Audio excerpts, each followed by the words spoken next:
যে হাসিনা বলেছিল যে হাসিনা পলায় না, বলছিল না হাসিনা পলায় না, কিন্তু হাসিনা এমন পলাইছে যে গণভবনে তার জন্য দুপুরের খাবার রান্না হয়েছিল, সেই খাবারটা আপনার খাওয়ারও সময় সেও পায় নাই।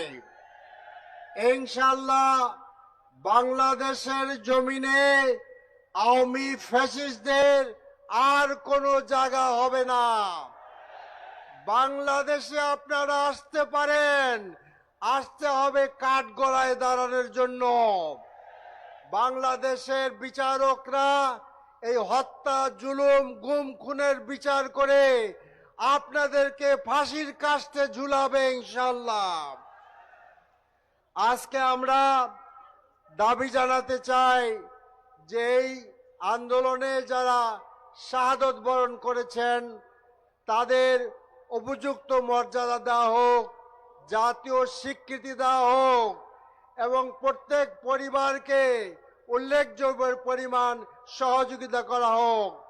যে কথা একজন উপদেষ্টা বলেছেন যে শহীদদের সাহায্য পৌঁছানো যাচ্ছে না আমলাতান্ত্রিক জটিলতার কারণে।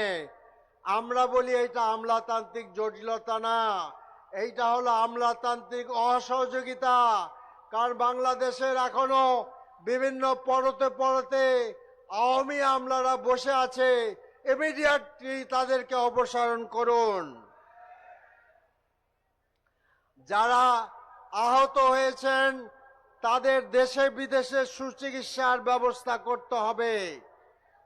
আজ জাতি স্বৈরাচার মুক্ত, আমরা বুক ভরে নিঃশ্বাস নিতে পারছি। এতদিন আমরা জেনেছি যে হাসিনা বলেছে আমি বাপ হারিয়েছি,